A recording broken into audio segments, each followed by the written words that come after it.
es atceros vienkārši, man ir spilgti attēli galvā, bet tieši tos momentus, kuri bija tiešām tādi emocionāli un fiziski sāpīgi, es viņus tā kā atceros, ka viņi bija, bet man nav tās bildes, jo acīm redzot, mans prāts vienkārši nevēlējās to tā 100% atstāt atmiņā. Randiņš ar Rūdi. Manā podkāstā runāsim par to, kā attiecības ietekmē un saistās ar mentālo veselību.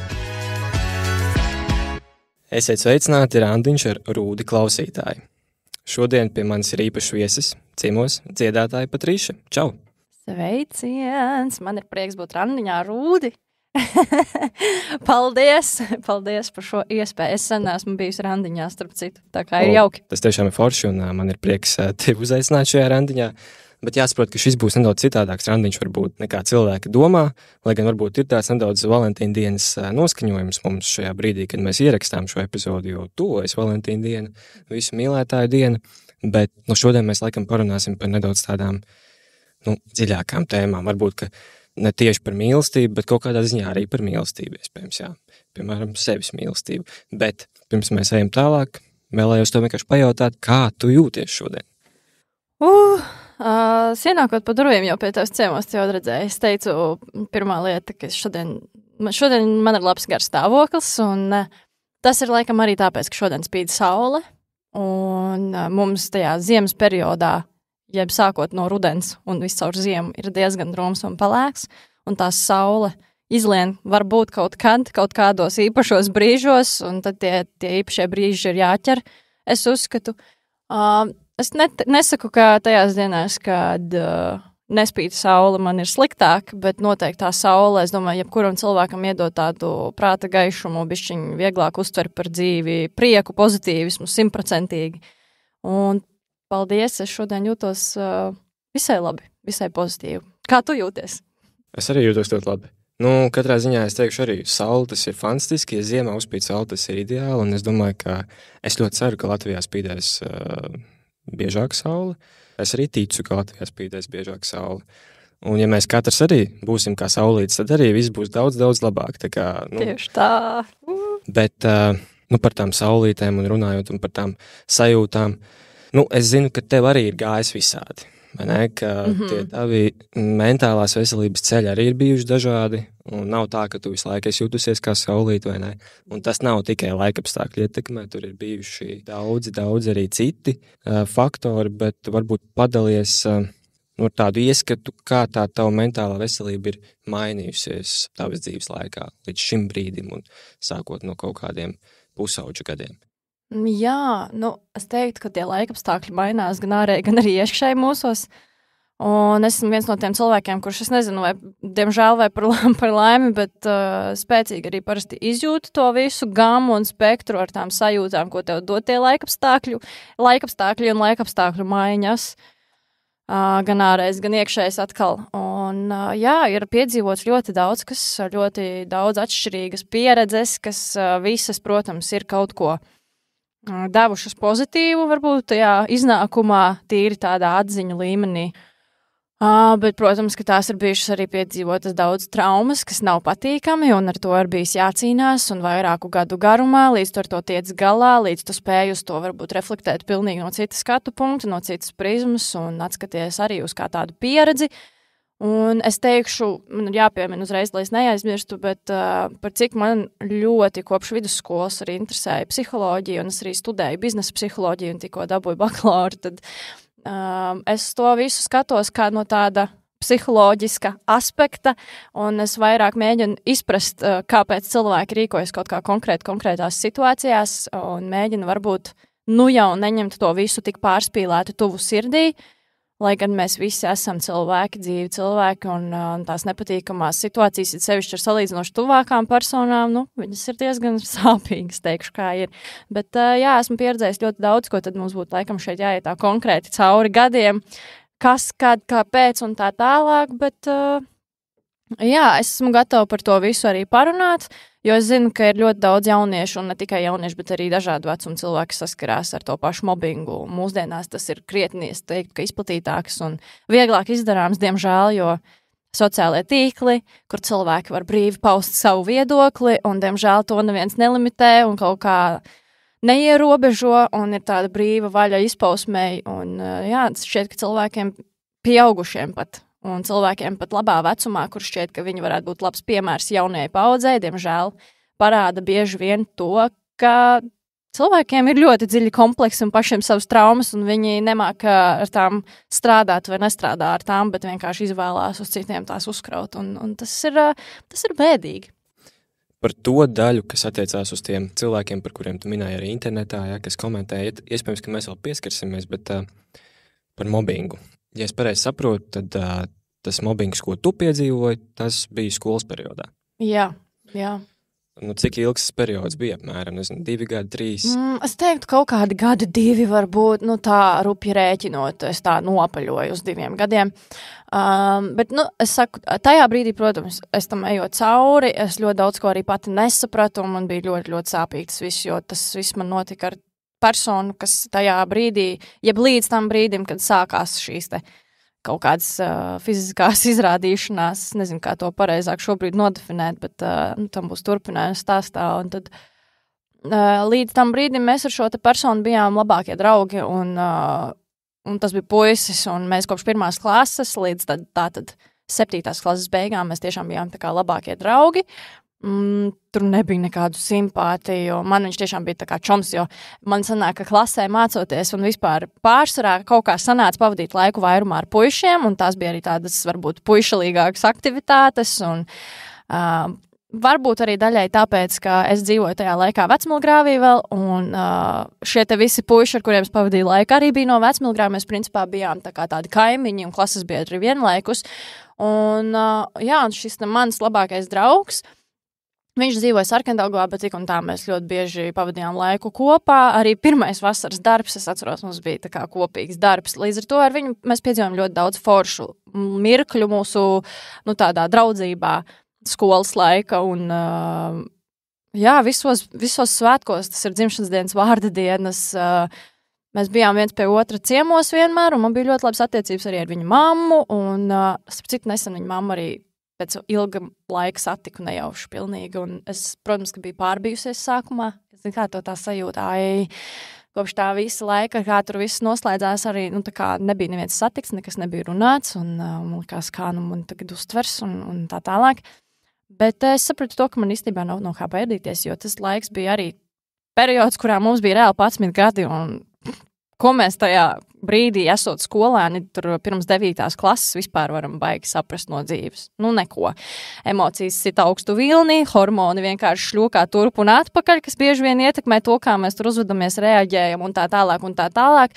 Un manā gadījumā vienkārši sanāca tā, ka bija tas laikam pārmaiņas periods, kad puišiem sāk parādīties simpātijas un sākas šīs te pārīšos dalīšanās klases lokā, un viņš bija mani paaicinājis, bet caur starpnieku manu brāli, teiksim tā, viņš ir manu, kāpēc viņu sauc par brāli, lai būtu skaidrāk, šeit jāiestarpina arī. Viņš ir manu vecāku krustdēls, un mēs esam uzauguši principā kopā, līdz ar to mums ir tādas brāļu māsas attiecības, un mēs arī viens otru nodēvējam par krustbrāli, krustmāsu. Un tas caur viņu nāca šī ziņa, ka šis te puisis, mans draugs, mans čomiņš grib ar mani kopā iet uz kino, jo iet vairāki pa pārīšiem cilvēki, un viņš grib ar mani, un es tā kā atbildēju tam savam brālim, ka es negribu iet ar viņu uz kino kā pāris, jo viņš ir man vienkārši draugs, kāds sakars. Es domāju, ka tā bija arī viena no tādām starta pozīcijām, kas, diemžēl, varbūt deva to, kā pēc tam arī mums attīstījās tā draudzība tālāk. Un tas bija arī vienkārši posms, kad parādās šīs visas intereses saistībā ar alkoholu, smēķēšanu, visu iespējamo, ko tu vari vien iedomāties. Sākās klases tusiņi saucamie, kad kāds organizē pie sevis šīs ballītes, un tad tu arī tur notiek ārprāts vienkārši kas. Un bieži vien šīs ballītes notika tieši pie šī puiša, kas bija mans draugs šos te visus gadus, un es saskāros vienkārši laikām ar to, ka pirmkārt es nebraucu uz šīm te ballītēm, jo es jau aktīvi braukāju pirmkārt pa vokālistu konkursiem, daudz sanāca gatavoties šiem te konkursiem, es reāli apmeklēju teātri, skatuves runu, vokālās nodarbības, es vēl gāju mākslas skolā kaut kādu brīdi, un paralēli tam vēl 3 reizes nedēļā gāju fiziskās sagatavotības treniņiem. Respektīvi, man bija diezgan noslogots mans laiks, un es arī izvēlējos brīvdienas, un brīvdienās vispār bieži vien notika šie konkursi, līdz ar to vienkārši braukt uz šīm ballītēm nesanāca, nebija laika. Un tad arī, tu vari iedomāties noteikti, kāds ir, ka tu neaizbrauc uz šīm te ballītēm, tad tu esi skolā, ja atbrauc visi pārējo, jūs tur it kā satiekaties, viss ir forši, bet tomēr tas klimats ļoti strauji izmainās, jo tur jau sāk parādīties kaut kādi savi iekšējie joki, savi iekšējie prikoliņi, savi iekšējie piedūrieni, vēl nezinu kas, un tur ir savs klimats, un atkal tie, kas ar viņiem īsti tur nepatusē kopā, tie tādi bišķiņi outsiderīši. Nu, lūk, un es sāku kļūt pirmkārt par šo outsideru, tāpēc, ka es jau sāku strādāt diezgan agri. Otrkārt, tāpēc, ka es nebraucu uz šīm te ballītēm. Un tad sākās šī te izrādīšanās no puišu puses, bet no šī man labākā drauga viņa bija tāda diezgan agresīva. Un tas nebija tikai pret mani, tas bija pret citiem puišiem klasē, tas bija pret citām meitenēm klasē, tas bija pret pedagogiem, tā kā ļoti necienīga attieksme. Es laikam savā dzīvē nekad nebiju redzējis, ka kāds tik necienīgi var tā kā uzvesties vispār un atļauties runāt ar konkrētiem tekstiem pret pieaugušiem cilvēkiem, piemēram, skolā. Labi, tur vēl pret klases biedriem tas vēl tā savā starpā, bet ka ir pieauguši cilvēki. Jo manā dzīvē esmu tā audzināta, ka pieaudzis cilvēks tev ir jāciena, un viņš tev tā kā mentors. Var būt šīs te nesaskaņas, un var būt kaut kāda viedokļa atšķirības, kur tu vari nepiekrist, tas ir pilnīgi cilvēcīgi, bet šis te vecākais cilvēks vienmēr ir jāciena pilnīgi vienalga, vai tev viņš patīk vai nepatīk. Bet jā, no viņa puses tā tad bija šī agresīvā uzvedība pret visiem principā, pret ko vien var. Kaut kas nepatika, kaut kas nokaitināja, kaut kas izbasīja, viss aiziet aidā vienkārši. Tur nebija kaut kāds stopkrāns. Viņš varēja tur lekt citiem džekiem virsū, it kā jokojoties, viņš varēja viņus tur klapēt, it kā piedūriens, jā. Viņš tur varēja saplēsties ar citiem puišiem starpbrīžos, tā, kad ritīgi izkaujās brutāli. Protams, puišiem tas tur viņi pakaujās, un pēc pusstundas viņam viss ir kārtībā, tā kā nekas nebūtu bijis. Tāpat viņš arī pret citām meitenēm bieži vien, vienkārši izrādījās, es teikšu, kā tas ir, laikam, šobrīd uz to atskatoties, raustīt tur aiz bizītēm, gribēja sist pa dibanu, tam līdzīgas lietas. Man arī tā pāris reizes bija, ka viņš ejot garām varēja man iesist pa kājām vai iesist pa dibanu vai paraut aiz matiem, bet tas lielākais bet bija tas, ka ja kāds cits puisis kādreiz man izrādījās un kaut kādā veidā fiziski, izrādoties kaut ko izdarīja, tad, kas, protams, nepārkāp nekādas robežas, tas nebija ar kaut kādu nekontrolētu spēku. Bet viņa gadījumā tas spēks bija absolūti nekontrolēts. Un citas meitenes varbūt par to pahihināja, jo viņām likās tiešām smieklīgi, un viņas to tā varbūt neuztvēra, bet manā gadījumā arī par cik viņš man bija bijis tomēr labs draugs, tad man bija ļoti sāpīgi iekšēji, kāpēc viņš vispār grib sist, kāpēc viņš nespēja kontrolēt savu spēku pret cilvēku, kur viņš to dara. Un pēc tam jau sekoja pāris instances, teiksim, kur mēs ejam uz sporta stundu. Mēs stāvam gaitinītī pirms sporta zāles durvīm, jo starpbrīžos nevienu nelēd sporta zālē, tāpēc, ka tur arī var notikt tad visādas lietas, kuras nevar neviens tad nokontrolēt pieaugušais. Un jā, pirms mēs devāmies iekšā uz sporta zāli, stāvu es kopā ar savu klases biedriņu, ar kuru man bija tā kā labas attiecības, mēs vēl aizvien esam draudzenes, un mēs esam draudzenes kopš 4 gadu vecuma.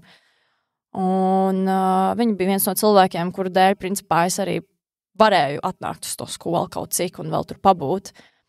Ja nebūtu viņas, es domāju, ka es tur uz to skolu vispār principā neietu. Jā, un mēs stāvam gaidām šo stundu un atnāk šis atkal puisis, un viņš vienkārši man visu priekšā tā skaisti, ļoti stipri iepļaukā pa seju.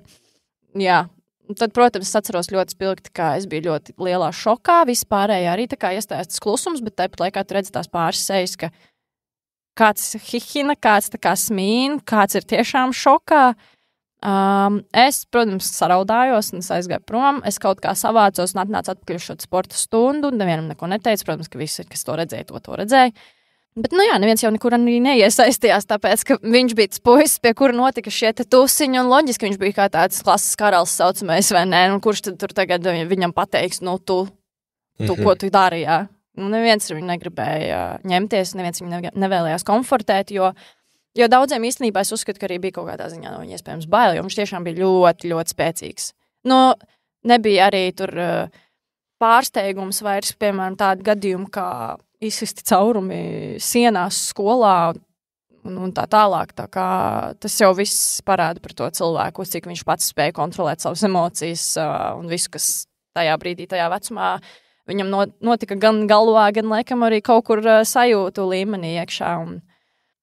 Tad bija momenti, kur viņš filmē stundas laikā, kā viņš pienāk pie manis, es rakstu kladē, viņš paņem mani aiz matiem un vienkārši nofilmē manu seju, kur paskatieties, kāda šī tāda un tāda, izsūta tur klasē, un pēc tam, protams, ka klasē aizsūta vēl kādam skolā, un tad tu ej pagaidi, un tu jau zini, ka cilvēki zina, kas ir superīgi sajūta, vienkārši nevar aprakstīt, jā.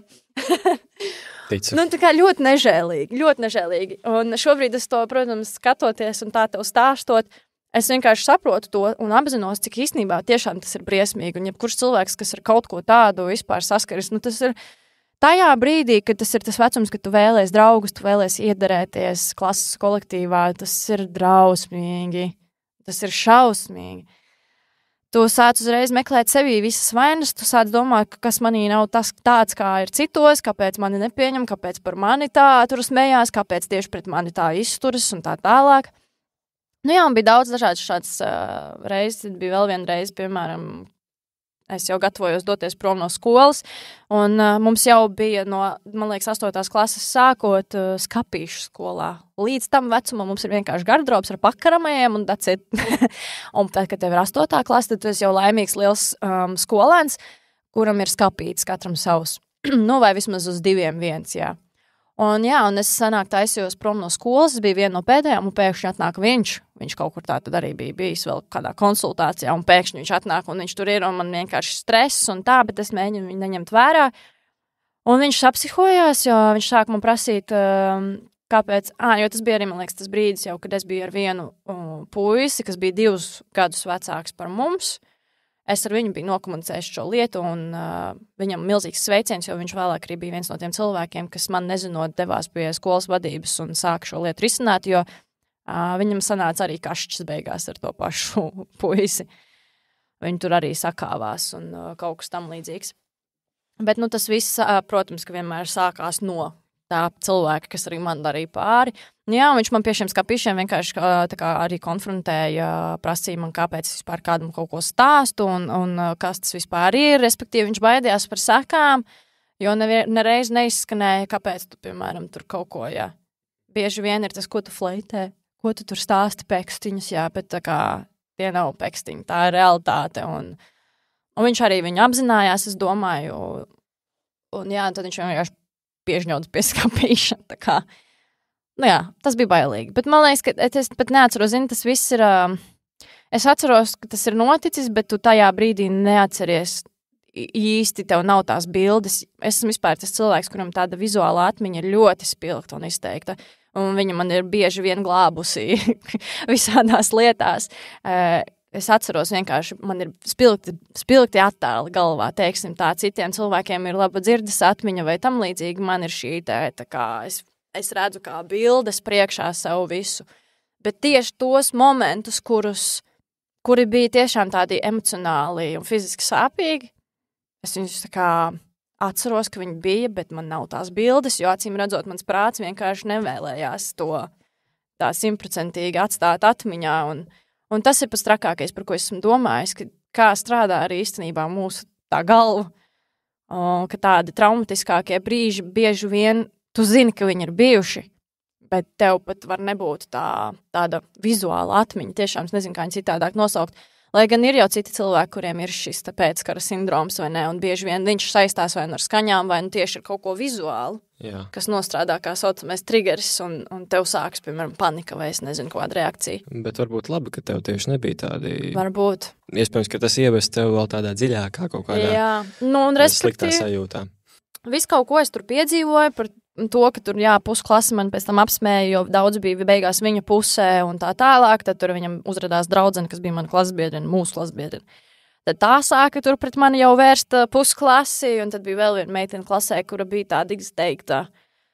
Viņai bija tieksme uz narkotikām un izmēģināt visu, un viņa arī tur izdarīja diezgan stulbu lietu, kas būtu aizgājusi cauri internetu dzīlēm, bet es nezinu, kā viņa tā piedod nolahojās, ka viņa sākumā nevis to visu, piemēram, reāli ielika kaut kur un ar to visu, ko viņa tur rakstīja, bet viņa atsūtīja manai mammai, kas man vispār liekas kāds sakars, bet, paldies Dievam, ka viņa izdarīja tā, jo tad mēs riktīgi paņēmām, man vecāki man palīdzēja paņēma to visu pie dziesmas, tur kārtīgi atrisināja, lai tas kā nekur neaizietu, jo tur bija vienkārši no man telefona kaut kādā veidā arī dabūtas bildes, kas bija tādas diezgan personīgas, un tajā brīdī, tajā vecumā, es tādas bildes personīgi nekur neliktu. Šobrīd esmu pieaudzis cilvēks, es atkal jau sevi apzinos un ieliku kādu bildi, piemēram, palkustīmā. Es uzskatu, ka tas nav nekas traks, jo mēs visi esam dzīvi cilvēki, mums katram ir savs ķermenis, un mēs tāpat ejam uz pludmalēm, kur mēs redzam cilvēkus, un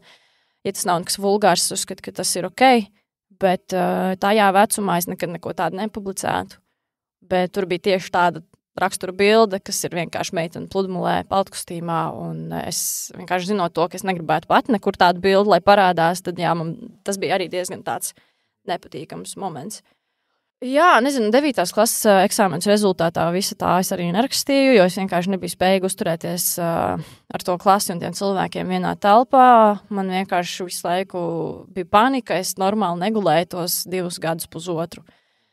Es varbūt pagulēju pirms skolas maksimums stundu, man bija ļoti grūti ar gulēšanu. Un tas man arī ievilkās ilgstoši.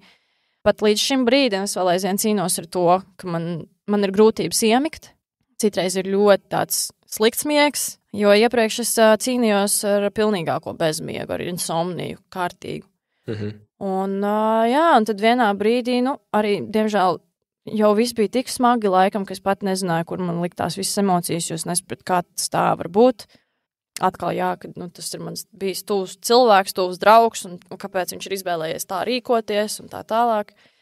Un tad es darīju arī fiziski savu pāri, kas ir ļoti stulbi, un ja kāds mūs šobrīd klausās jaunietis, kurš ir varbūt šādā punktā šobrīd, es ieteiktu noteikti apdomāt, vai tu to vēlies, jo paliek ļoti nesmukas atmiņas fiziskas uz ķermeņa, kas tev pēc tam iespējams vienkārši vajās ar vistiešākajā vārdu nozīmē, jo ar to visu ir iespējams tikt galā, ir iespējams tikt caur tai tumsai, ir iespēja tikt līdz tam, ka tu esi priecīgs cilvēks, ka tu vari tiešām baudīt dzīvi un uz to visu trakumu skatīties pilnīgi ar tādu citu prātu.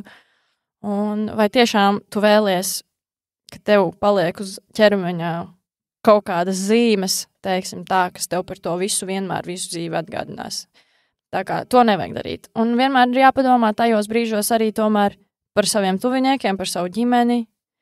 Un es arī tajā brīdī sapratu, ka ko darīt man neies vienkārši. Tāpēc, ka es netieku galā pati ar savām emocijām tajā brīdī, kas, protams, ir ļoti saprotami.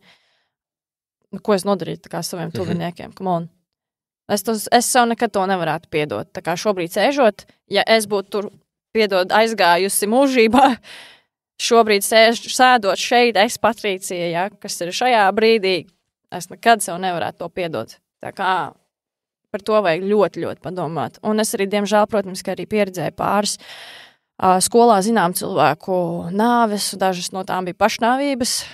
Viens no tiem bija arī mans bijušais klases biedrs. Iespējams, ka cilvēki ir dzirdējuši šo te, negribas viņu saukt par populāro, bet viņš izskanēja arī diezgan tā plaši caur mēdījiem. Bija puisis, kurš galerijā Rīga nolaca no 7. stāva iekštelpā.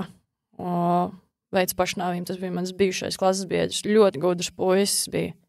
Un, tādi mirkļi arī man iedeva tādu visīstāko reality check, lai es pats saprastu, ka jā, ir smagi, ir brīžiem tik smagi, ka tu tiešām, tev vienīgās domas, kas ir prātā, ir tās stulbākās un tās melnākās, bet ir tomēr iespēja ar to tikt galā. Ir cilvēki, kas tevi sapratīs, ir cilvēki, kas tev labprāt mēģinās palīdzēt, ir cilvēki, pie kuriem var vērsties, ir iestādes, kurās var vērsties, un nekad nav jābaidās un nav jākaunās.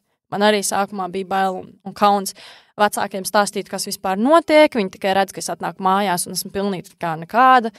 Es tikai tur savā istabā dzīvojos, un tad, protams, ka vienā reizē, kad tas puisis, kas bija 2 gadus vecāks par mums, bija aizgājis pēc savas sakasījiena ar to džeku pie skolas vadības, jā.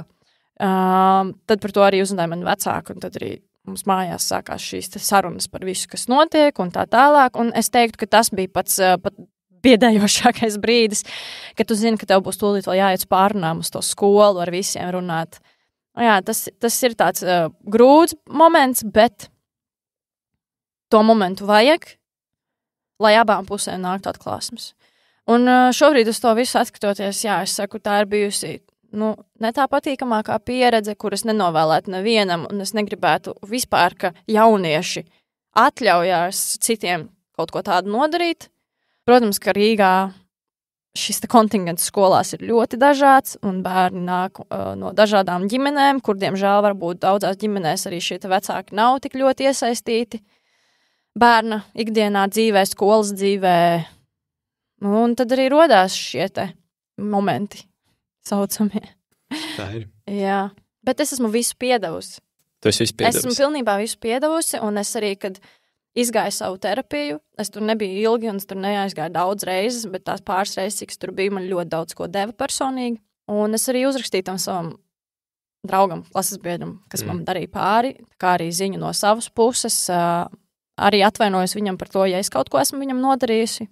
Neapzināti varbūt, jo es nevaru zināt, varbūt, ka viņu arī sāpinā kaut kas izņemot tā viena noraidīšanas reize. Jā, es viņam esmu uzrakstījusi ziņu, tas priekš manis bija kā tāds closure, tāds slēdziens tai visai pieredzēji. Es zinu, ka viņš ir izlasījis to ziņu, arī caur savu brāli. Viņš man nav neko atbildējis, domāju, ka arī nekad neatbildēs. Un nesen man arī tādu mieru deva tas, ka es tomēr satiku netīšām to viņu mammu. Un es ar viņu nedaudz parunāju. Cik daudz, tas bija tā ļoti primitīvi. Bet es viņai arī teicu, lai noteikti pasveicina šo te jaunieti un lai viņam novēl visu to labāko dzīvē, jo es viņai arī teicu, es tiešām uzskatu, ka viņš man bija ļoti labs draugs un es ļoti novērtēju to mūsu draudzību, kas bija tajā sākuma skolā, pamatskolā.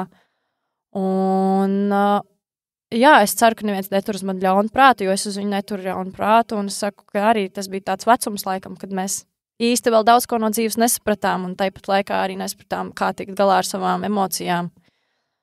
Un jā, man šķita, ka viņa mamma to uztvēra tā, kā vajadzēja, un viņa arī teica, ka noteikti pasveicinās savu dēlu, un arī man novēlēja visu to labāko, un jā, es viņu mammu ļoti tādā ziņā arī cienu un novērtēju, un viņa ir forša sieviete, un es nevaru neko pārmest, jo iespējams, ka tas bija arī posms, kurā pat viņa vecāki varbūt viņa netika galā. Es to nezinu. Tā kā mēs visi ejam cauri kaut kam, un tīņu vecums nevēl, tāpēc visi saka, mans bērns tīnis neņem viņu galvā, ja?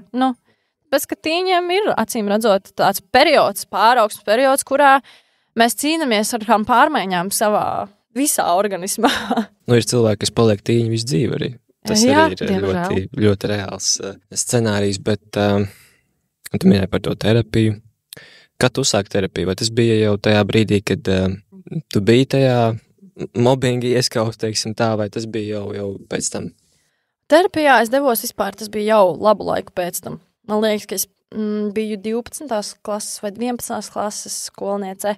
Tagad jāpadomā, jo es mācījos vēl 11. klases 1. mēnesi klātienes skolā, kuras mācījos, kultūra vidusskolā, un tad es pārgāju uz tālmācības komerces skolu, un tur es pabeidzu tātad 11. un 12. klasi, respektīvi vidusskolu noslēdzu visu tur. Un tā bija man labākā dzīves izvēle vispār. Es dievinu šo skolu, skolas direktori, viņai milzīgs sveiciens, un ja kāds jaunietis kādreiz domā, kur labi var iet tālmācībā mācīties, ļoti iesaku Rīgas komerces skolu. Fantastiskas iespējas, ko piedāvā vispār skolēniem. Mana māsa arī pandēmijas posmā, es teicu vecākiem, lai noteikti viņu iekļauju šajā skolā, jo tur būs krietni viss specializētāks tieši uz to tālmācību arī un sakārtotāk tā vide.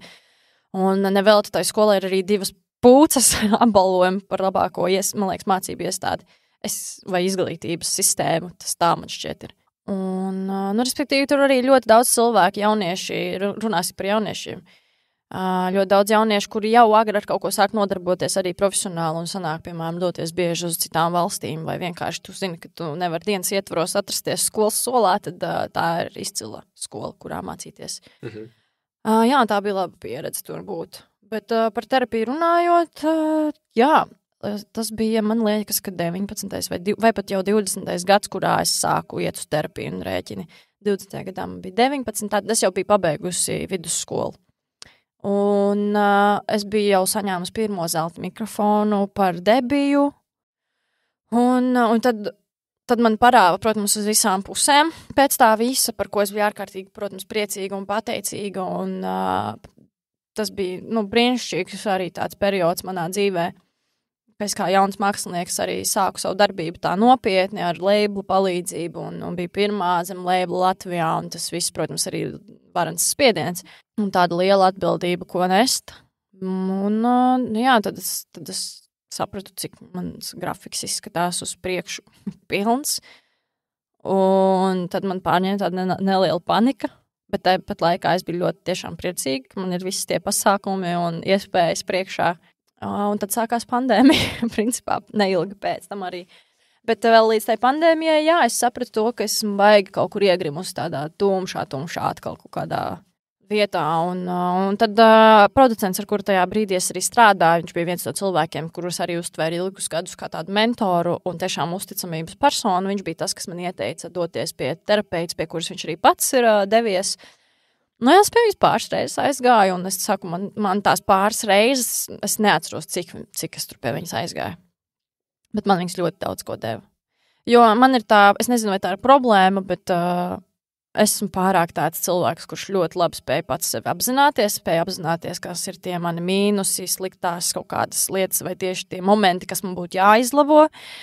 Tāpat arī ļoti labi apzinos, kas ir tas, kas manī ir kārtībā, un par to vajag justies, varbūt pat lepnam, ka tu spēj apzināties, kas ir tevī plus un tie mīnus. Tas ir, man liekas, tā tam vajadzētu arī būt. Un tad tās pāris terapijas reizes man iedeva kaut kādas savas tās atklāsmes, jeb atbildes uz maniem pašas jautājumiem.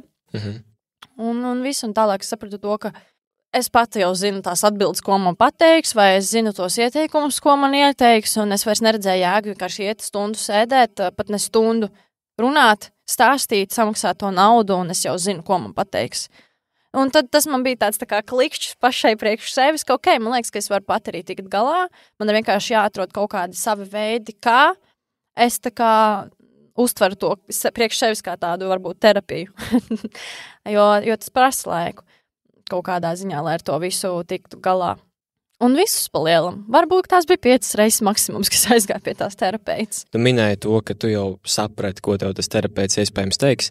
Es gan šeit varu ieteikt, ka, ja citiem arī liekas, varbūt, ka viņi arī saprot, nevajag tur steigties to terapeitu pamest. Citreiz tas ir noteikti ļoti nepieciešams arī vairāk iet, un varbūt pat, jāpavada pusgads, gads, 2, 3, tur katram savu tā sāpe. Randiņš ar Rūdi. Bet tu minēji, ka tu pārgāji to tālmācību. Vai tas bija tieši piedzīvotais skolā, lika tev mainīt to mācību tipu no klātienes uz tālmācību? Vai tur bija arī kaut kādi vienkārši izglītības apsvērumi? Tā bija kombinācija starp to, ka es parakstīju līgumu ar mūzikas izdevniecību, jeb labelu, un starp to, ka man bija nomainījies it kā klases kolektīvs, bet puse bija vecie klases, bija puse jauni. Un tad tas klimats arī tur tā kā turpu šurpu bīdījās visu laiku, un man sanāca bieži vienkārši sākt kavēt skolu. Un es vienkārši sapratu to, ka tas īsti vairs nav apvienojams, otrkārt man nepatīk vairs tas klases klimats, un es saprotu to, ka mani nesaprot, un mani vairāk apskauž un nopeļ nekā tu atnāc un tu gaidi no tiem saviem, varbūt vienaudžiem kaut kādā brīdī to atbalstu arī. Jo es biju pieredzējis, ka klases kolektīvā, piemēram, mums ir puiši, kas nodarbojas ar sportu, un viņi dodas uz sacensībām, gūst panākumus, kad viņi ir atgriezušies skolā, tad visa klase par viņiem palapojas, tā kā izrāda to prieku par viņu panākumiem. Savukārt, kāpēc kāpēc tad citas cilvēkus, kas ir varbūt meitenes, nezinu. Nu jā, man grūti to ir izskaidrot, bet es to vairs tā galīgi, man tas, godīgi sakot, neinteresē, kāpēc varbūt tas tā bija. Un tad es vienkārši nolēmu, jā, doties uz tālmācību, jo tajā brīdī man arī, sanāca plānos doties uz citām valstīm, rakstīt dziesmas, strādāt ar mūziķiem. Un vienkārši tīri realistiski nebija iespējams to apvienot vairs. Bet vai tev tā pieredze un tās sajūtas, ko tu piedzīvot tajā skolas laikā, kad tu saskāries ar šo mobbingu, kas pārsvarā bija gan no vienas personas, bet noteikti, ka tas ieskauj arī ļoti daudz cits cilvēkus, kas varbūt ir blakām, bet nereaģē. Tur noteikti ir arī skolotāji, tur noteikti ir arī skolas vadība, tur ir ļoti daudz iesaistītās puses, arī tajā pašā laikā ģimene un vecāki, bet pēc tā brīža, kad tu ienāc tajā profesionālajā vidē, kur tev ir liels skatuvs, liels auditorijas, vai tev tas nevelkās līdzi, tā sajūta, ka tevi tur, teiksim, pazemo kaut kāds viens cilvēks, kas agrāk ir bijis tavs draugs, vai tās visas pieredzes emocijas, ko tu gūsti tur skolā, nepāriet uz tām lielajām skatuvēm, vai tu tur to vispār nereaģē? Es teiktu, ka laikam varbūt, jo man ir jāpiemina arī vēl viens tāds, varbūt, mazsvarīgs salīdzinoši, bet tīri, lai būtu tāds tiešām īsts ieskats tajā visā, kā man ir bijis dzīvē. Es ļoti spilgti atceros arī vienu puisi, kas mums mācījās skolā, viņš bija gadu vecāks, un tas gan bija, man liekas, kaut kāda 7. klase, 8. klase, kad nezinu, cik tur man tie gadi sanākot 13 laikam. Jā, viņš bija labi zināms skolā ar savu kriminālu rekordu, sauksim to tā. Viņš savā vecumā bija jau dabūjis ļoti daudz no policistiem visādus šitos te baļambakus savējos. Viņš viņus krāja, noteikti. Jā. Un man no viņa bija ļoti bail, jo viņš arī bija viens no tiem, kuram nebija filtra nekāda. Viņš, ko iedomājās, viņš to darīja. Un man, diemžēl, arī ar viņu bija tāda situācija. Mums bija agrāk pie skolas autobusa pietura, un tieši aiz autobusa pieturas tramvaja sliedes, un starp tiem abiem diviem nebija nekāda norobežojuma. Tā kā tev visu laiku bija jāčako, vai tu neuzkāps uz tramvaja sliedēm, vai nebrauc tramvajs, un tā tālāk. Un es stāvēju, tajā brīdī bija ziema, es stāvēju pieturā. Vot ar šito gan man ir spilgta bilde, vienkārši tā kā ierakstīts, būtu videoklips. Es smējos, bet tas bija drausmīgi, kas tur notika, un es redzu, ka nāk tas puisis, un viņš brauc parasti no tās pašas pieturas, pa ceļam kāpja ārā pirmais, bet es jau ieraugu, man bail, man vienkārši ir stress, ko viņš darīs, jo es zinu, ka viņš visiem piesienās. Visiem viņš vienkārši kaut ko izdomā, viņam darīt nav ko, tāda sajūta. Pilnīgi. Viņš visiem sīkajiem vai vienalga viņa vecuma cilvēkiem, jauniešiem, es atceros tajā posmā, kad viņš mācījās vēl mūsu skolā, viņš vienkārši visu laiku taisīja problēmas, non-stopā, es nezinu, tā kā man tas nav saprotams, bet ir tādi cilvēki, kuriem visu laiku viņi kaut ko izdomā, kaut kādu pilnīgāko briesmīgu lietu. Vienmēr sakot, viņš atnāk uz to pieturu, un es jau redzu, viss viņš man nāk jau zina, baigais, ķipa, smīn jau un ko, un es reāli iekšēji baidījos, es maza meitene, viņš tāds liels džeks bija, diezgan tāda gara auguma. Viņš man, ja tur paņemtu kaut ko, nezinu, aizlidināt pa gaisu, es arī aizlidot pa gaisu, es biju tāda tieviņa smalciņa, tā kā man tur nebūtu viegli aizmest. Bet, jā, viņš man sāk tur kaut ko visu laiku bikstīt, kaut ko tur komentēt par mani. Es tā kā neņemu galvā un saku, lai viņš, liek man mieru. Es saku, tu brauc mājās, es braucu mājās, kāpēc tu nevari vienkārši gaidīt autobusu un kāpēc tu uzreiz ir jāpiesienas. Es nezinu, man nav izskaidrojumi, bet vienmēr sakot, es jau pamanīju, ka brauc no vienas puses tas tramvajs, un tur vēl kursēja tikai un vienīgi tie vecie tramvaji, kas tu iedomājies. Viņam pirmkārt nobremzēt, tas ir ārprātīgs laiks, otrkārt ziemā. Treškārt, tā kā, ja tu tur zem viņa pakļūsti, tad tur ir maltā gaļa. Tur nekā nav. Bet, jā, drausmīgi. Vienmēr sakot, viņš paņēma manu cepuri, man norāva no galvas īsu brīdi pirms tas tramvajs jau ir principā tur, kur mēs pieturā uzmeta to cepuru uz sliedēm, un tā kā es redzu, ka, es varu paņemt to cepuru, un tas tramvajs mierīgi aizbrauks, tā kā es varu paspēt, man nav nekādu tur grūtību. Es kamēr liecos pakaļ cepurē, viņš mani pagrūda uz tām sliedēm, es nokritu, un tā kā tas tramvajs taurē, bremzē un visu, un es pat, man nebija bailes, Bet es iedomājos arī šobrīd sēžot, ja tur manā vietā būtu kāds cits bērns, kurš nav tik veikls, izveicīgs vai tā tālāk, vai kurš būtu tajā vecumā, tāds bumbulīgāks bišķiņu, un viņam grūtāk piecelties ir ātri. Es nevaru iedomāties, kas tur būtu noticis. Bet es vienmēr, paldies Dievam, esmu bijis tas bērns, jā, kurš ir žigls, veikls, ātrs, visur var piecelties ātri, tā kā savās to cepuru apgriezos, zinu, un bija no tām sliedēm, bet, tā sajūta pēc tam, kā tevi iekrata, kad tu saproti, kas varēja īstenībā notikt, tas bija insane. Un neviens tajā brīdī tur nebija izņemot to, ka tur brauc tas tramvajs ar kaut kādiem cilvēkiem. Protams, viņš aizbrauc tālāk ko viņam jāturpina strādāt. Bet man blakus reāli nebija neviens cilvēks, kurš to būtu kā, piemēram, liecinieks, acu liecinieks. Un pēc tam, protams, kad es kādam stāstīju, kurš man ticēja, varbūt mana ģimene, jā. Varbūt tur skolēni vai skolotāji, kuri paši bija saskāršies ar to puišu kaut kādu briesmīgo arī rīcību. Bet vienkārši, tas, kam es esmu gājis cauri kaut kādiem pilnīgi mistiskiem, briesmīgiem notikumiem, kas man pašai citreiz sēž domāju, par ko? Un kāpēc? Vispār kā?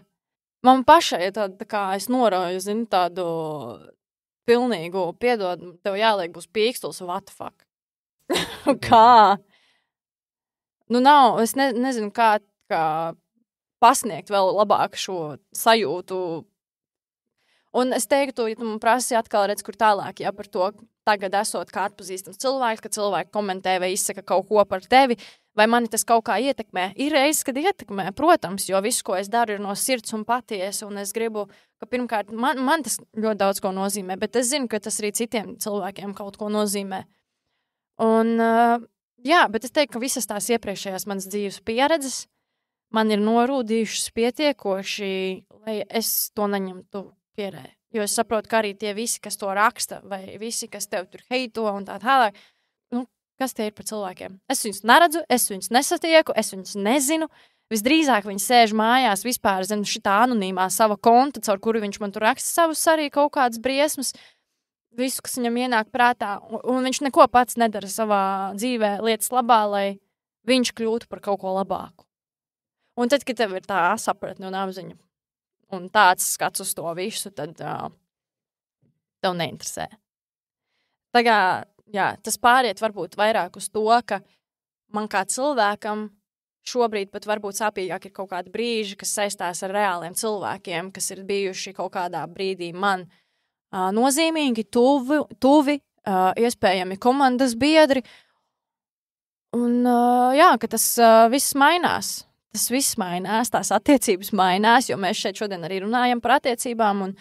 Un daudzas šīs te attiecības ar cilvēkiem vienkārši mainās vai vairs neeksistē. Un pat varbūt to ir grūtāk pārciest nekā kaut kādu svešu cilvēku pausto viedokli par tevi. Jo viņiem vienmēr būs iespēja to izdarīt, un es to nevarēšu ietekmēt. Tādas ir mūsdienas. Agrāk cilvēki varbūt savā starpā runāja vairāk, un nebija tādi sociālie mēdīji, kuros arī var brīvi vienkārši šaut ārā visu, kas tev tur nāk. Mūsdienās, diemžēl, tas ir daudz sarežģītāk, un es saku, neviens arī neierobežo to, cik daudz vai kurš tur drīkst vispār kaut ko kādam uzkakāt uz galvas. Protams. No anonīmiem kontiem jau ļoti vienkārši to darīt. Jā. Un bet tu minēji arī par tiem daudziem tiešām, kaut kādā ziņā mistiskiem un trakiem notikumiem, kas tev tur tajā skolā ir bijuši. Tas ir briesmīgi, godīgi sakot, un es vispār brīnos, kā tu uz to skolu gāji. Es nezinu, godīgi. Tāpēc es arī negulēju naktīs. Jo es vienkārši visu laiku stresoju par to, kas notiks nākamajā dienā, un es nevarēju pagulēt, jo loģiski. Tev jāiet uz to skolu, un tu saproti arī, ka tu nevari uzreiz no tās skolas aiziet. Un tu tā kā mēģini ar to sadzīvot kaut kā. Visu laiku tādā pastāvīgā trauksmē, pastāvīgās bailēs par to, kas notiek apkārt. Jā, tas ir šausmīgi tāda sajūta, tas ir briesmīgi. Un tāpēc es saku, arī man tas ļoti ietekmē beigās manu miegu. Un es principā negulēju. Tu minēji, ka tu ar to cīnies joprojām kaut kādā ziņā. Kaut kādā ziņā, jā. Es teiktu, ka varbūt ir dienas, kad ir piesātinātāks kaut kāds. Jā, kad dienas ir piesātinātāks, tad laikam ir vieglāk aizmigt, jo tu vienkārši esi vairāk noguris. Tad, kad arī ir varbūt tāds kaut kāds satraucošāks periods, ka tev ir kaut kādi plāni, tev ir jāmēģina realizēt lietas, jāpaspēj lietas, tad Protams, tas arī iedod kaut kādu savu stresu, un tas ietekmē atkal miegu. Nu, citiem varbūt tas tā vispār nevienā acī, un citi guļ tā kā nekāda problēma dzīvē nebūtu. Bet es pazīstu savā lokā pietiekoši daudz cilvēkus, kurus, diemžēl, kuriem tas miegs, nav tas veselīgākais, diemžēl. Noteikti. Nu, es arī neteikšu, ka man ir pats labākais un dziļākais miegs. Tieši, ja mēs runājam par tādu miegu kvalitāti. Es domāju, ka tur var ļoti daudz ko uzlabot, bet vēl nedaudz paturpinot to mobbingu stāstu un pieredzi. Kas ir tas, ko tu varbūt gribētu pateikt no savas pieredzes tiem cilvēkiem, kas varbūt šobrīd iet cauri kaut kam līdzīgam, kaut kādai līdzīgai pieredzei? Jo es pieņemu, ka mūs arī klausās skolēni, studenti, kolēģi. Mobbings, protams, nav tikai skola, tās ir arī profesionālās vidas, tās ir vienkārši parastas attiecības. Kā viņiem justies? Teiksim tā, kā viņiem varbūt mēģināt tikt ārā no šitām lietām, ņemot vērā tavu pieredzi? Jā, kā es iepriekš jau arī minēju, tad, apzināties to, ka katrs kaut kam iet cauri, katrs cīnās ar kaut kādām savām problēmām, kaut kādām savām nepašpārliecībām, kaut kādiem saviem kompleksiem, ar kaut kādām varbūt savām, vienam ir grūtības ģimenē ar vecākiem rast labu komunikāciju, un tas savukārt ietekmē pēc tam, kā viņš uzvedās citā vidē ar citiem cilvēkiem. Kamēr tiem citiem bērniem varbūt ir super izcils un labas attiecības savā ģimenē, un ir izcils klimats, un viss tur ir mīļi un labi, un tad viņš satiek šo te, kuriem nav labi, un loģiski bieži vien tad tas, kurš saņem, ir tas, kurš ir labajā, foršajā ģimenē. Jā. Nevienmēr, protams. Ir arī izņēmumi redzēti un dzirdēti, diemžēl.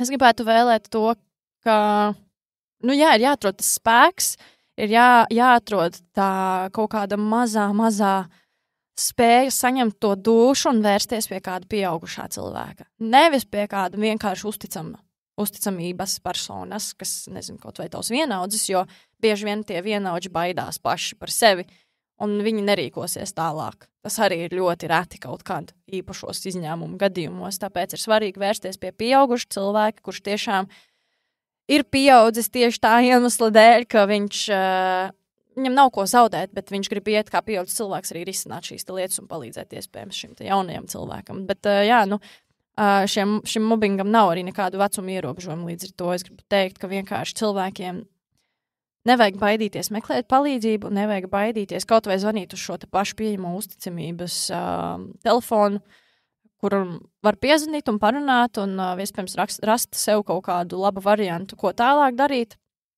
apstāstīt savu situāciju, apdomāt tiešām savas dzīves vērtības, cilvēkus, kas ir tavā dzīvē, tev svarīgi, mīļi, tuvi un kuriem tu esi svarīgs, mīļš un tuvs. Un izvērtēt vienkārši tiešām, mēs dzīvē iesim cauri ļoti daudz grūtībām. To es arī esmu sapratusi. Un vai pie katrām grūtībām tagad būtu jāplinti krūmos un viss, tā kā mana visa dzīve ir slikta un visi cilvēki pret mani ir slikti, tā nav.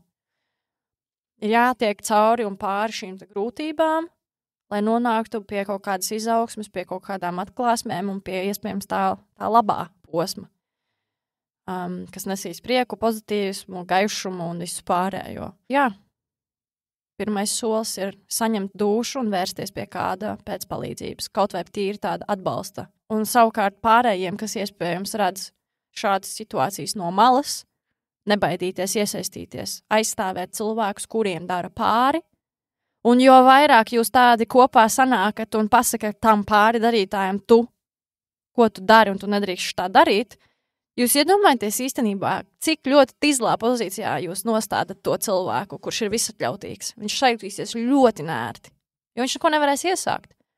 Manā gadījumā man bija klases biedri, kuri mani saprata, un viņi saka, es zinu, un tā, bet es nezinu, ko man darīt. Tāpēc, ka ir bailes visu laiku. Bet tieši tā iemesla dēļ ir iespēja tiem foršajiem klases biedriem, kuriem tas nepatīk un šķiet nepareizi, un viņus neapmierina tāda rīcība pret citiem saviem klases biedriem no kāda tāda viena izlapušā, agresīvā, vienalga. Jūs varat visi kopā savākties un reāli konfrontēt to vienu cilvēku. Kaut vai aiziet sākumā atkal jau pie tā pieaugušā kāda, paņemot vēl to pieaugušo un konfrontēt. Un viss. Un tas arī jau ir situācijas kaut kāds risinājuma sākums. Bet, ja tu vienkārši stāv malā un gaidi, ka tas pats atrisināsies, nekad dzīvē tas neatrisināsies. Visdrīzāk tas beigsies ar kaut ko ļoti traģisku. Un tādu stāstu pēdējā laikā diemžēl ļoti daudz dzirdēt un redzēt, un esmu piedalījusies vairākās sarunās, kur Kur ir bijuši vēl trakāks pieredzes nekā man, godīgi sakot. Un jauniešiem pirmā, protams, reakcija ir, ko darīt mūsdienās, kā tev šķiet? Jā, internetā kaut ko. Nofilmēt to visu. Nofilmēt to visu, lai pēc tam tieši tā kaut kur tālāk to nosūtītu vai nopublicētu. Un tas ir ļoti zemiski. Tas ir zemiski, protams. Bet par to skolas vidi parunājot, kas tev varbūt no skolas pietrūka? No skolas vadības puses varbūt ir kaut kādas lietas, ko... Es, protams, negribu atkal skolas vadībām uzkraut kaut kādus jaunus pienākumus un tā tālāk, bet šī situācija jau bieži vien... Nē, bet tā ir cilvēcība. Tā nav uzkraušana. Jo arī tam skolotājām noteikti ir bērni un mazbērni. Un man liekas, ka ja viņas ir tajā vidē kā pieaugušie cilvēki un viņu vietā neviens tur cits pieaudzis cilvēks nav, būsim reāli. Tad es uzskatu, ka viņām ir jāredz un viņām arī ir jāmāk iesaistīties vai spērt pirmos soļus tādās situācijās. Bet ļoti bieži šīs skolotājs arī viņas tā kā caur savu traumu to visu redz un uztver. Bet es jau jaunībā arī gāju cauri tam un šitajam. Mums jau nebija nekādas atlaides, bija tāpat. Tā kā, come on.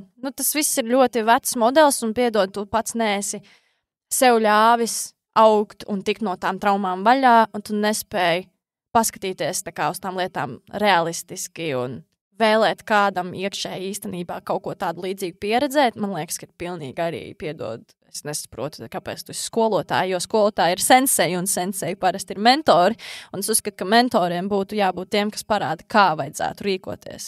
Jā, manā gadījumā arī bieži vien šīs man ir cepurjos nost jāsaka, tajā laikā man bija kolosāla klases audzinātāja, vienkārši mīlu un cienu vēl aizvien, un viņa ļoti, ļoti gan palīdzēja risināt visas šīs lietas klasē, kas, atgadījās gan starp meitenēm, gan starp puišiem, gan tur vienalga kāda situācija. Mūsu klases audzinātāja bija vienmēr tāda kārtīgā.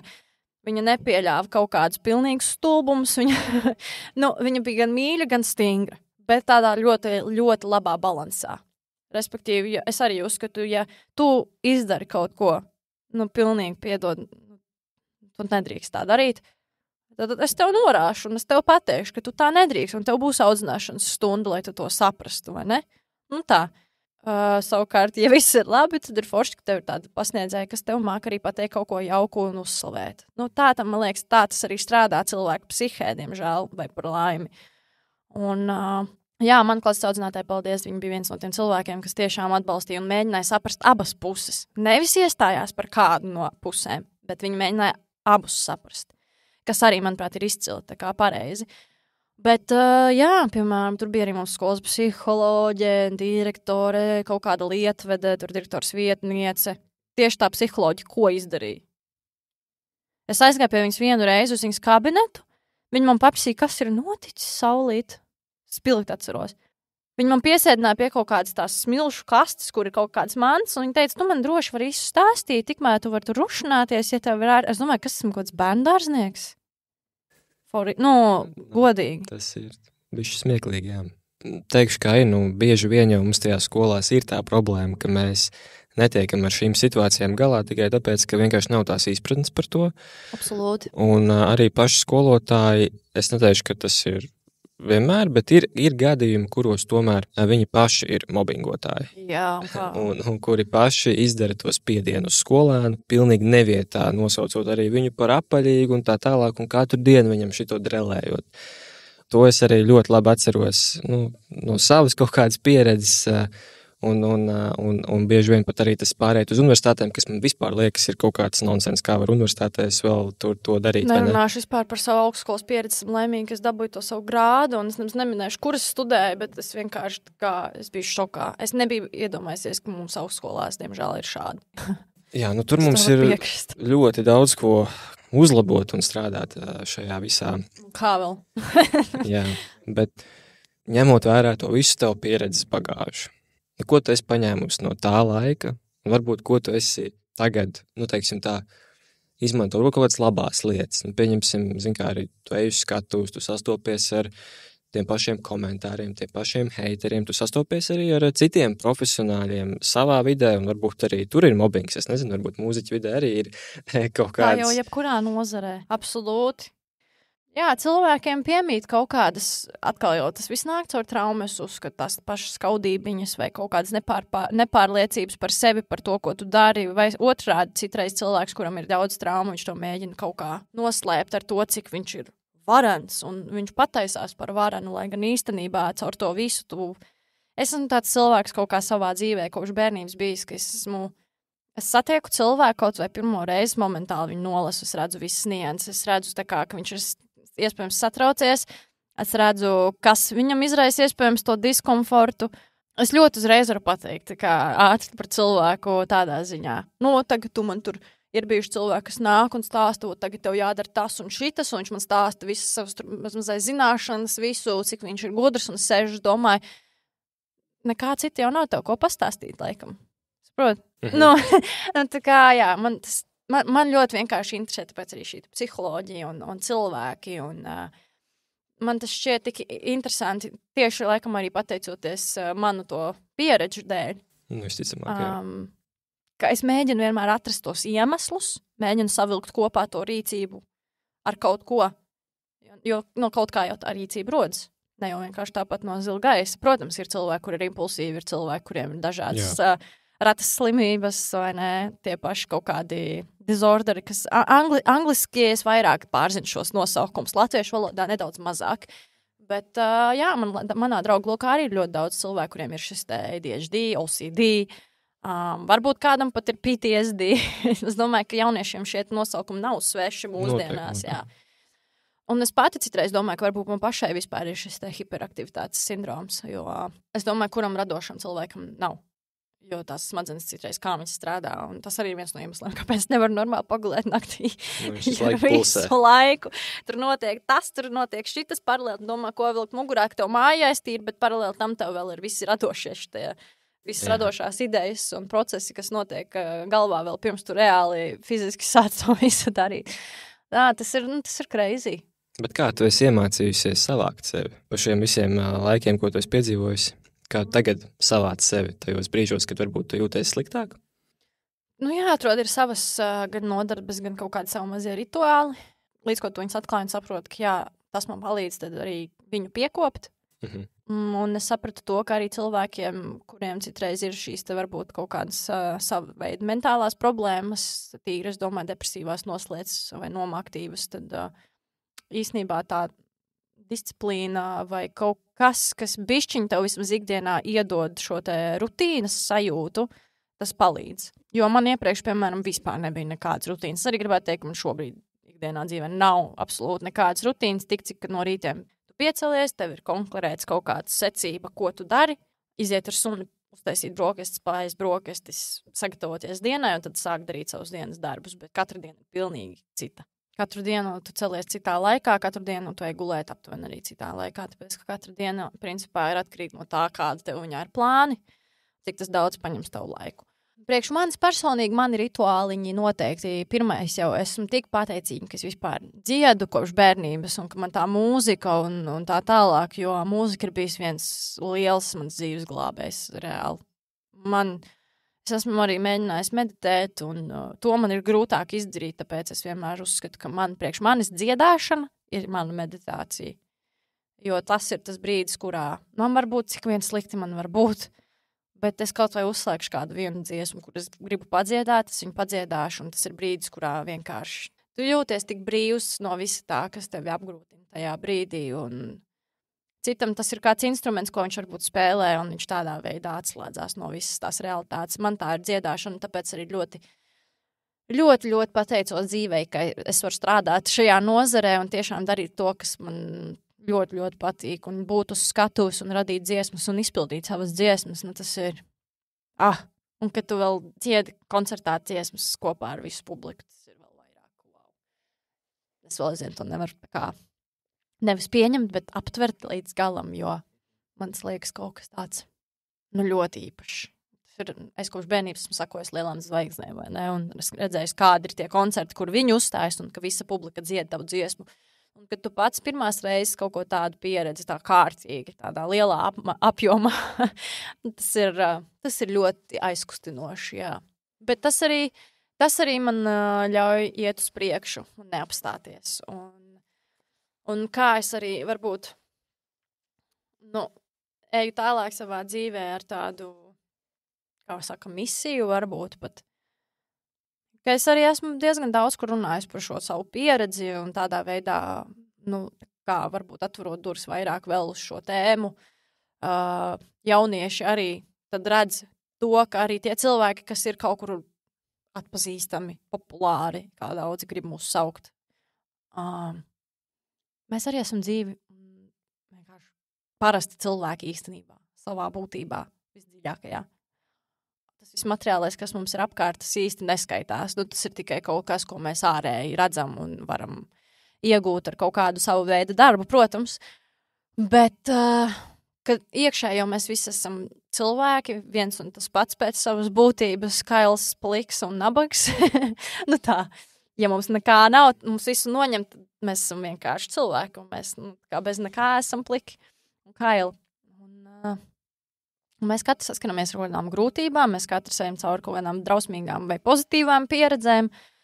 Un manā gadījumā, esot uz šīs skatuves arī un runājot vēl par šo savu pieredzi, tad, protams, ir jaunieši, kas ļoti uz to atsaucas, un viņi brauc uz maniem koncertiem pat speciāli no citām pilsētām, jo viņiem vienkārši ir šis tāda piederības sajūta. Viņi nav vieni paši tajā, kam viņi iespējams iet cauri, un viņi var ar to arī ar mani padalīties, un es vienmēr esmu pietiekoši atvērta arī pakomunicēt ar jauniešiem, pat ja man raksta privāti citreiz, tad es mēģinu atrast to laiku kādreiz, ja pamanu tās ziņas. jo viņas ir citreiz tik daudz, ka nav reāli viss arī tā kā izlasīt, bet esmu daudz runājis par šo tēmu, un es tiešām ceru, ka tas arī kādu labumu tomēr ir devis, un es zinu, ka ir ļoti daudz cilvēku, kas arī par šo tēmu ir runājuši citi, mani kolēģi vai citu nozaru cilvēki, un man ir prieks, ka cilvēki runā, un es ceru, ka tas iedod citiem cilvēkiem, tiešām to apziņu arī par to, ka, visi iet cauri kaut kam, bet ir iespēja tam tikt cauri, un, protams, ka ir kaut kādi arī grūti brīži ar visu to, ka tu esi publisks cilvēks, un visiem no tevis kaut ko vajag, un visi grib pie tevis tikt, un visi gaida no tevis atbildi, bet reāli es savā dzīvē nevaru visiem no sevis iedot tā kā savu laiku. Man arī viņš ir tik, cik viņš ir, man arī ir enerģija tik, cik viņa ir. Un es esmu pieredzējis, arī izdegšanu. Esmu pieredzējis, kā ir, ka tu pārtērē pats savu enerģiju, un tev vienkārši viņas vairs nav, un tev pazūd tā rezultātā vienkārši balss. Tā kā tas nav viegli, bet noteikti tas iegumums emocionālais, tas ir, nevar vārdos īsti pat aprakstīt. Pie tā, es domāju, mēs arī paliksim. Es ceru, ka mūsu klausītājiem arī, ka tas iedod kaut kādu ticību, ka no kaut kādām dziļām bedrēm var izrāpties ārā. Tu neesi viens. Katrā ziņā tā ir tā lieta, kas ir jāatgādina ik pa laikam. Un paldies, Patriša, ka viesojies podkāstā Randiņš ar Rūdi. Paldies, ka pievienojies šajā randiņā. Paldies, ka tu esi tik patiesi, atklāti un vienkārši. Un tas ir tas, kas ir ļoti, manuprāt, svarīgi šajā laikā. Paldies tev, Mīš, par uzņemšanu. Sveiciens vēlreiz visiem taviem klausītājiem. Ja.